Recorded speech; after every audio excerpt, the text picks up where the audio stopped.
برنامج سامي والناس برنامج ثقافي اجتماعي رياضي فني لخدمة المجتمع المصري، يناقش كل قضايا المجتمع المصري ويعرض كل الحالات الإنسانية، كما نعرض كل الفقرات الثقافية والفنية من معارض فنية تشكيلية ومن مواهب غناء وشعر وزجل وإنشاد ديني وقصة وتصوير إلى غيره. برنامج سامي والناس في خدمة المجتمع المصري. اهلا بكم اعزائي المشاهدين في هذا اللقاء الاسبوعي المتجدد دائما معكم في برنامج سامي والناس. وكالعاده دايما في كل حلقات برنامج سامي والناس بنجيب لكم كل الجديد، كمان خصوصا في معارض الفنون التشكيليه والفن اللي هو اصلا مقياس الحضارات، ولولا الفن ما كناش نعرف اي حاجه عن اي حضاره سابقه. النهارده هنروح بيكم لمعرض فن تشكيلي، الحقيقة هو مستخدم كل التقنيات الحديثة والرائعة والجميلة اللي بيثبت لنا فيها مش بس الريشة والألوان هي اللي تقدر تطلع لنا لوحة جميلة وفريدة من نوعها. الحقيقة المعرض ده كان فريد جدا من نوعه، كان متميز جدا، ما كانش له اي مثيل او شبيه في كل المعارض اللي احنا دايما بننقلها اختلاف كلي وجزئي. وده طبعا بيرجع للفكرة، للموهبة، للهواية، للإتقان، لكمان تنمية الفكرة وإزاي نحققها أو نستخدم كل التقنيات الحديثة من الذكاء الاصطناعي والتطورات الرهيبة في التكنولوجيا عشان نقدر نكيفها ونطلع بيها هذا العمل الرائع أو هذا المعرض الرائع الجميل اللي استقبلته قاعة زياد بكير بدار الأوبرا المصرية، ووجود مجموعة كبيرة جدا من كل المختصين من أساتذة الجامعات، وكمان وكيل نقابة الفنانين التشكيلية الأستاذ الدكتور عادل عبد الرحمن اللي هو الحقيقة دايما بيساند كل الفنانين، بيكون معاهم في كل معرضهم، كمان بيوجههم التوجيه السليم والصحيح. والوجود المشرف الدائم للأستاذ الدكتور علا يوسف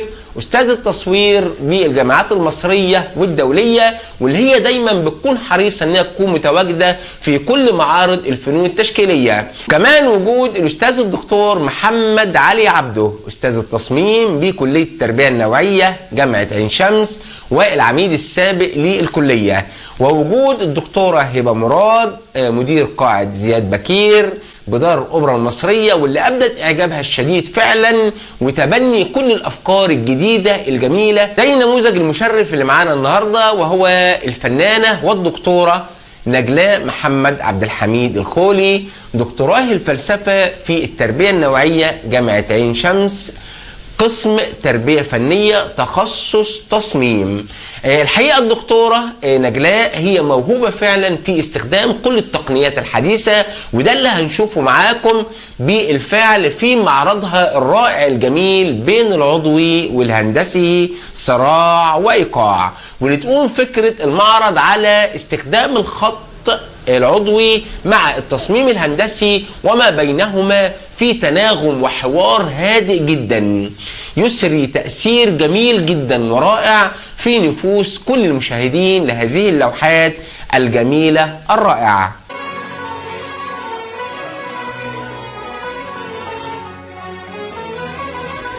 مفيش في الدنيا أغلى من وطن، ده الكل عندي. أول ما يقولوا مصر ألاقي نفسي أبكي لوحدي. أتحدى أنا أي حد يحبها في الكون ده قدي. مفيش في الدنيا أغلى من وطن، ده الكل عندي. أول ما يقولوا مصر ألاقي نفسي أبكي لوحدي. أتحدى أنا أي حد يحبها في الكون ده قدي. هنحب مين غيرها؟ مصر اللي عايشين من غيرها، ولا حد غيرنا في تفكيرها. شايلة في همومنا على خيرها، بلدي بصحيح كتر خيرها. هنحب مين غيرها؟ مصر اللي عايشين من غيرها، ولا حد غيرنا في تفكيرها. شايلة في همومنا على خيرها، بلدي بصحيح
ولا حد غيرنا في تفكيرها، شايلة في همومنا على خيرها، بلدي بصحيح كتر خيرها. مين غيرها مصر اللي عايشين من غيرها، ولا حد غيرنا في تفكيرها، شايلة في همومنا على خيرها، بلدي بصحيح كتر خيرها. هي كل اللوحات يعني حضراتكم هتلاقوها قايمة على الخطوط والخط الهندسي واللين والدواير بس واتبنى بقى عليها علاقات تشكيلية في كل لوحة يعني، بس وتوزيع طبعا الألوان. يعني أنا قعدت ألعب بالألوان والاتجاهات والعلاقات التشكيلية اللي ما بينهم واللون يعني. كنت بلعب باللون والاتجاهات بس اشتغلت يعني. هو قايم على الخط. الإيقاع لا على الآيباد مش برنامج، لا هو رسم على الآيباد، وبعدين بقى بالادوات الفرش الطول. هنا اشتغلت بس ازرقات والبنيات بدرجاتهم، واشتغلت معظم اللوحه دواير ومجرد بس تمام. اللونين اللي بيكملوا بعض فواخدين درجات حلوه قوي. هي شاطره وحاصله على دكتوراه في التصميم. التصميم اصلا هو يعني احنا بناخد حاجات من الطبيعه وبنختزل الطبيعه وبنحولها لعلاقات مجرده وتناسب بعد كده التوظيف. يعني ممكن الحاجات اللي عملناها دي كلها ممكن توظف في حاجات ماشيه. الحقيقه هي برعت في ده في اكثر من تجربه، وكم تجربه انت عملتيهم من ايام مش المعرض ده معارض قبل كده. ايوه من الماجستير والدكتوراه، وبعدين يعني متابعه باستمرار تجاوب كل مره بتعلى.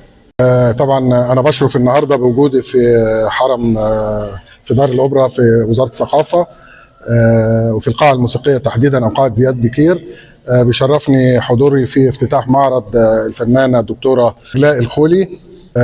طبعا نجلاء الخولي فنانه متميزه جدا، هي حاصله على الدكتوراه ومدرس ب كليه التربيه النوعيه جامعه عين شمس، والحقيقه انا متابعها في اكثر من معرض وفي يعني ترقياتها وبحوثها ومعارضها المختلفه. هي الحقيقه فنانه يعني استطاعت ان هي تعتمد على نفسها وتعتمد على اساتذتها المميزين جدا، الاسماء المميزه جدا في مجال الفن التشكيلي اللي كانوا بيدرسوا لها، ان هي تصل فعلا الى درجه من التشكيل تميزها يعني لها الفرادة ولها شخصية فيه، ما هياش لا بتشبه حد ولا بتقلد حد ولا بتتبع مدرسة معينة. يعني ما نقدرش نقول عليها لا سريالي ولا تكعيبي ولا كذا، هو نوع من التجريد لكن له خواص أخرى يعني.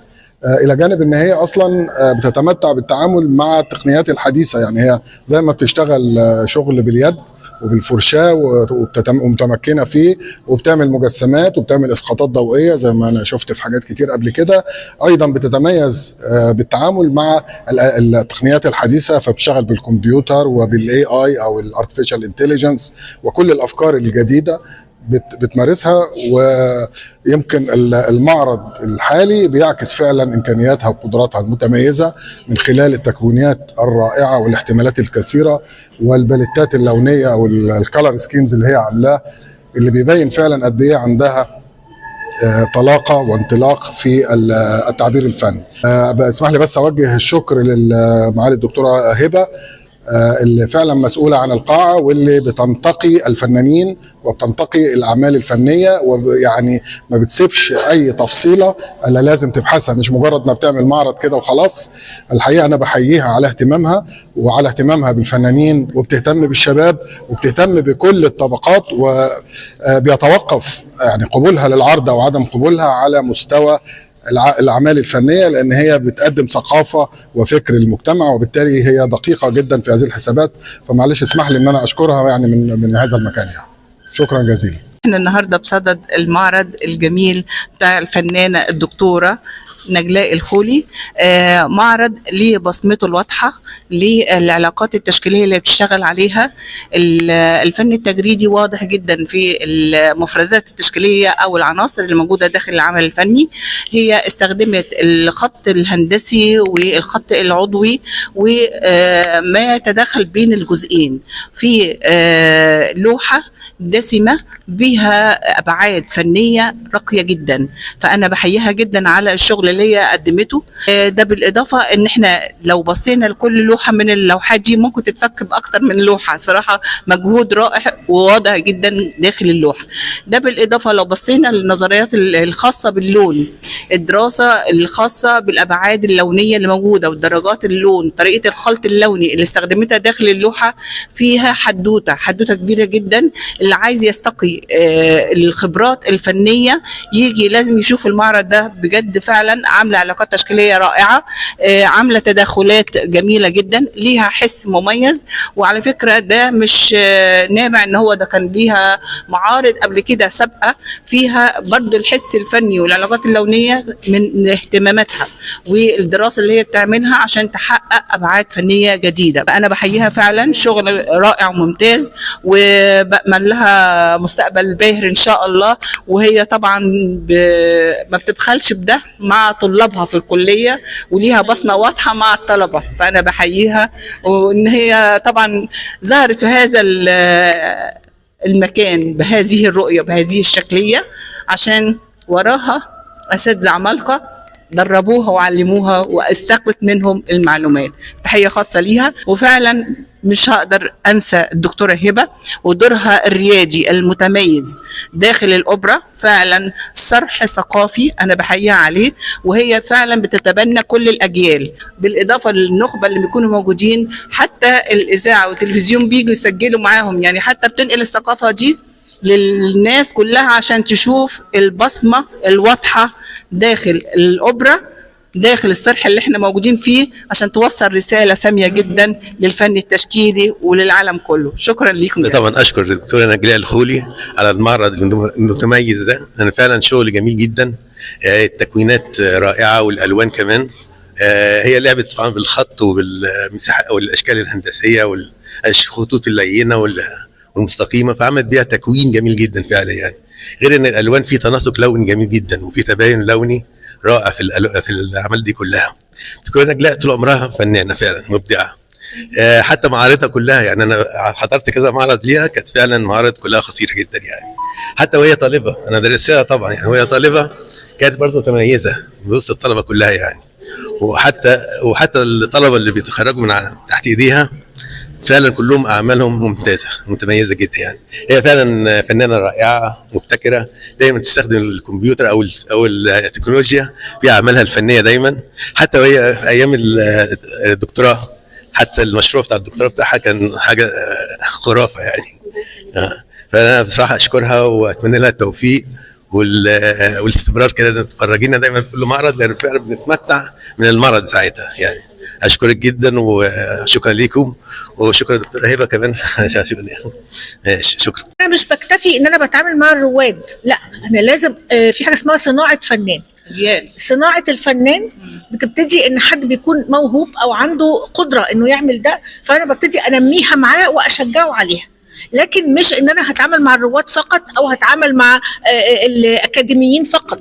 انا شايفه ان احنا صناعه الفنان دي اهم شيء ان احنا نعمله في وزاره الثقافه.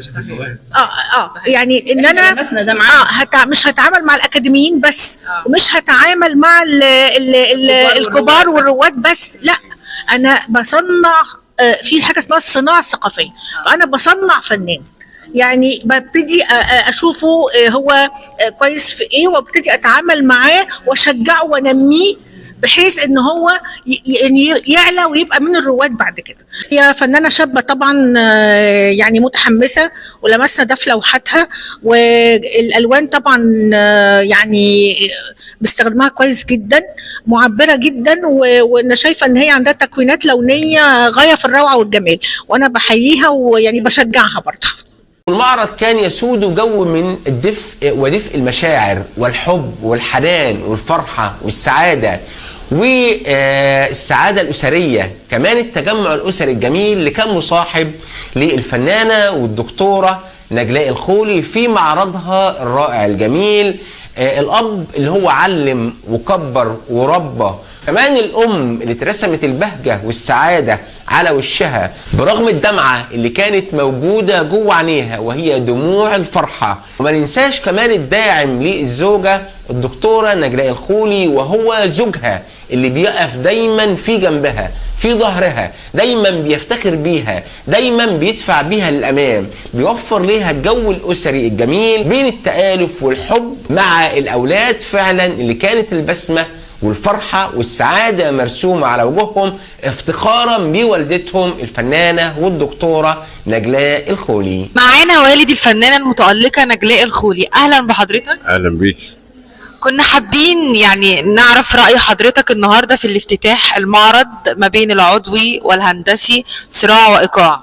هي أصلا مجتهدة طول عمرها، يعني مش من النهاردة، لا ده من سنين يعني، وهي مجتهدة طول ما هي دخلت الكلية بتاعتها وهي الأولى على طول في كل السنين. طول عمرها عندها الإتقان واللمسات الحلوة ودايما حاجات جديدة، يعني هي بتحب الحاجة الجديدة، مش عايزة الحاجات اللي هي العادية دي، لا دايما عندها ابتكار وتجديد.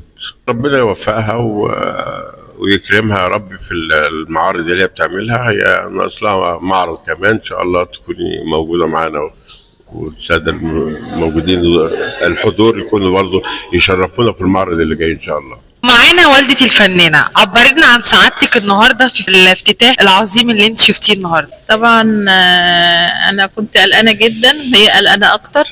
فلما المعرض بدأ وابتدت هي اعصابها ترتاح، وانا طبعا لما شفت الناس مبهوره من المعرض كمان انا كمان مبسوطه جدا. ويا رب هي من نجاح لنجاح على طول، وربنا يوفقها ان شاء الله يا رب.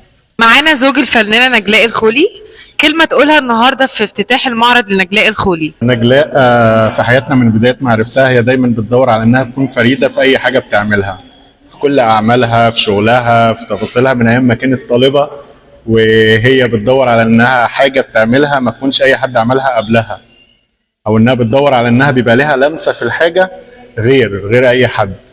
فدايما شغلها بيطلع حاجة فوق الجمال فوق الوصف، وده باين من اللوحات اللي موجودة واللي احنا شفناها دلوقتي، في ألوان في تصاميم. فهي دايما فريدة وربنا يخليها لنا دايما في حياتنا، يعني فريدة كده. وكمان بكل الحب والدفء والمشاعر الجميلة قوي اللي هم بيكنوها للدكتورة نجلاء الخولي كل زمايلها وأصدقائها وأحبابها وجيرانها وزملائها في الكلية من الأساتذة والدكاترة وعمداء الكليات والفنانين التشكيليين، حتى كمان الطلبة اللي هي بتدرس لهم الدكتورة نجلاء الخولي في قسم التربية الفنية بكلية التربية النوعية جامعة عين شمس، كانوا حريصين كل الحرص على أنهم يشاركوا أستاذتهم في الفرحة الكبيرة والجميلة في افتتاح هذا المعرض الرائع المشرف الجميل. وكمان أتحفونا كلهم ببعض الكلمات الجميلة قوي وكلمات الشكر والإعجاب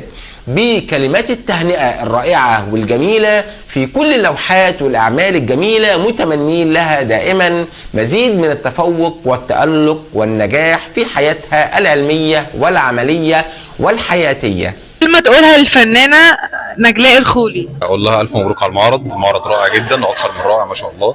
الشغل يعني بيشد العين جدا.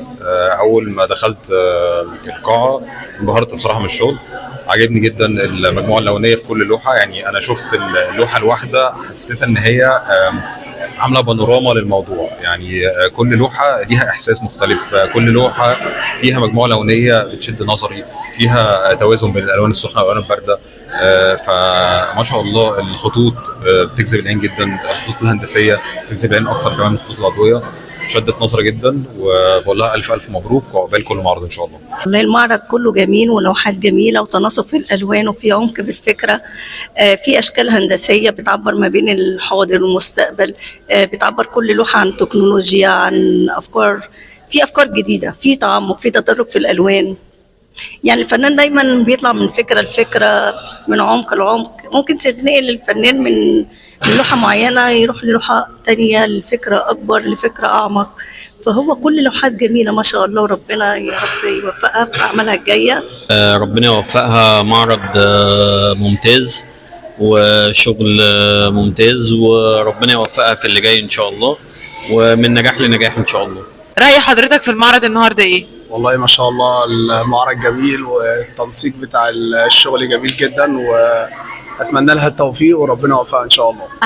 انا طبعا شهادتي مجروحه بالنسبه لنجلاء، هي فنانتنا واكتر حد متمكن من مادتها في الكليه، باعتبارها دكتور متميز جدا في مجال التصميم في كليه التربيه النوعيه، وان شاء الله باذن الله نبارك لها على الترقيه قريب. نجلاء دايما بيبقى ليها فكر مختلف، دايما بتبقى اوت ذا بوكس، ما عندهاش الفكر المحدود. كل معارضها اللي انا شفتها لها قبل كده كان فيها الجديد. دايما بتحب يكون مهارات القرن ال21 والجوده والحاجات الجديده دي كلها منطبقه في لوحاتها. الوانها طبعا لا غبار عليها، دايما بتعمل مجموعات لونيه جديده. والف الف الف مبروك يا نجلاء، وعقبال يا رب الاستاذيه مره واحده مش استاذ مساعد. الف مبروك. ألف مبروك يا دكتور، المعرض جميل بجد ومن أحسن المعارض اللي دخلتها، وأتمنى يكون مش أول معرض حضرتك، وإن شاء الله المعرض يكون قبلك معرض أكبر من كده إن شاء الله. ألف مبروك يا دكتور، وإن شاء الله عقبال كل المعارض ومن نجاح لنجاح يا رب.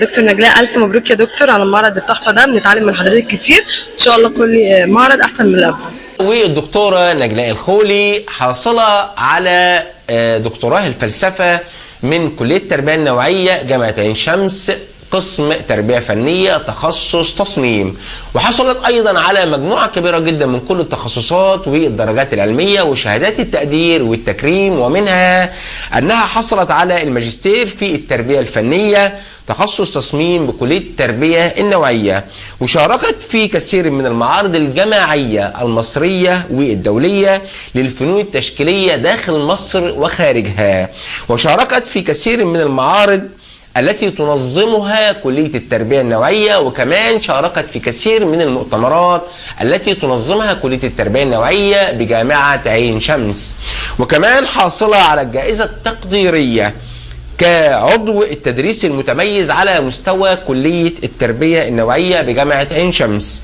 وحاصلة على شهادة الأداء المتميز في التدريس كمدرس متميز، كأستاذ متميز في التدريس، وده اللي كان باين جدا في حب كل الناس، في حب الطلبة، في حب الأساتذة، في حب الدكاترة، في حب كل زملائها اللي جم فعلا يهنوها ويقفوا جنبها في يوم عيد ميلادها، وهو افتتاح معرضها الرائع بين العضوي والهندسي صراع وإيقاع. وحصلت أيضا على شهادة تقدير من كلية التربية النوعية لمساهمتها في الاشتراك بالاحتفال باليوبيل الفضي بمرور 25 عام على إنشاء كلية التربية النوعية جامعة عين شمس، وحصلت على الكثير والكثير من شهادات التكريم والتقدير التي تستحقها فعلا الفنانة والدكتورة نجلاء الخولي، صاحبة الذوق الرفيع، صاحبة اللمسات الجميلة، صاحبة اختيار الألوان فعلا الرائعة والجميلة، وتناغم الألوان مع الظل والنور، وانسجام الألوان عشان خاطر يطلعوا لنا لوحة فنية جميلة رائعة نالت على إعجاب كل رواد المعرض، وأثرت تأثير رائع وإيجابي جميل في نفوس كل المشاهدين. كما شاركت الدكتورة والفنانة نجلاء الخولي في إقامة كثير جدا من المعارض لكل طلبة الكلية التربية النوعية قسم التربية الفنية جامعة عين شمس، ولها الكثير والكثير من كل التكريمات والشهادات التقدير ودروع التكريم والدرجات العلمية الحقيقة لا تحتاج بحور وأقلام وأوراق عشان خاطر نحكي عنها.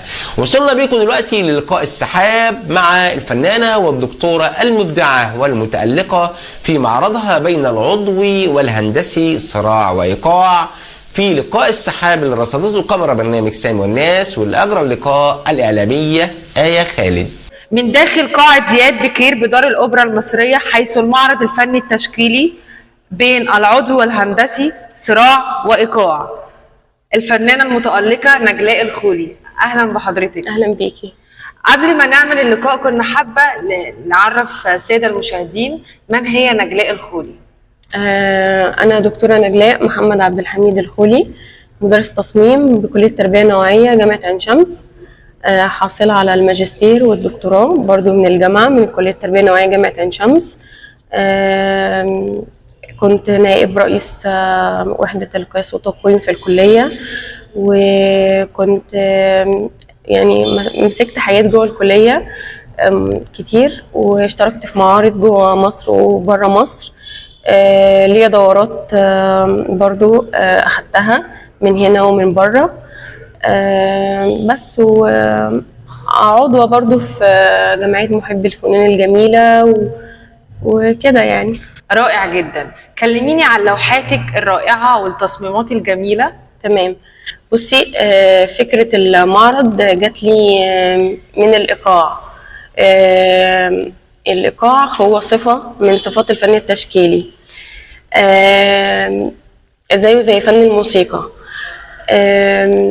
والفنون طبعا التانية، وده نتيجة تكرار العلاقات التشكيلية في تكوين عناصر التصميم. اللي بيميز هنا المعرض او اللوحات بتاعت المعرض الخطوط. انا اشتغلت على الخطوط، الخط العضوي والخط الهندسي واللين والحر، وده طبعا باين كله في اللوحات. لان هي الخطوط دي انا بحبها يعني. انا عموما انا بحب اصلا الشغل بتاع الخطوط والهندسيات ده. انا دايما يعني مياله ليه ورايحه ليه يعني. بس وفكره المعرض بقى هي جت من كده يعني. لا جميل جدا. كيف يؤثر الفن في حياه نجلاء الخولي؟ بصي، الفن عموما هو بيأثر اصلا فينا كلنا. يعني انا مثلا لو انا برسم مثلا لوحه ولا حاجه، لا بيخليني ابقى في شعور تاني خالص، حاله حلوه يعني ومبسوطه ويعني كده تأثير ايجابي يعني. بالظبط كده. لو حابه توجهي كلمات شكر توجهيها لمين؟ اوجهها طبعا اولا مين في المقام الاول؟ اولا ربنا، ثم والدتي، هي تعبت معايا قوي، وبابايا واخواتي واولادي وزوجي، وطبعا دكاترتي ما اقدرش ان انا انكرهم، دكتور عادل عبد الرحمن ودكتور محمد علي عبده ودكتور وائل القاضي، اساتذتي اساتذه التصميم وزمايلي وبس كده. أشكر الفنانة نجلاء الخولي على هذا الحوار الشيق الممتع من داخل معرضها الخاص بين العضوي والهندسي صراع وإيقاع، وأتمنى نلتقي في لقاء آخر في معرض آخر، وبالتوفيق طبعا ليكي إن شاء الله. وفي النهاية الحقيقة أنا لا يسعني إلا أن أتقدم بخالص الشكر والتحية والتقدير لكل من ساهم في إخراج هذا المعرض بهذه الصورة المشرفة الجميلة والرائعة، وكل الضيوف اللي حضروا، وعلى رأسهم أستاذ دكتور عادل عبد الرحمن، والأستاذ الدكتور علا يوسف، والأستاذ الدكتور محمد علي عبده، والدكتورة هبة مراد، وكل الفنانين الموجودين، وكل زملاء الدكتورة نجلاء الخولي، وكل أصدقائها وزملائها في الدراسة، وكمان كل الطلبة وكل الرواد اللي جم عشان يشاركوا فرحة دكتورة نجلاء الخولي.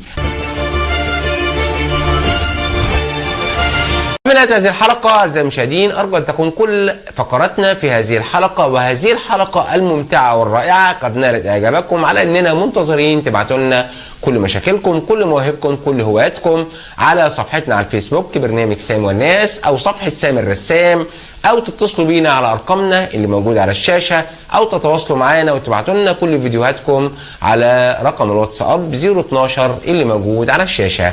على أمل ألتقي بكم إن شاء الله في الأسبوع القادم من كان في العمر بقية، وإلى اللقاء.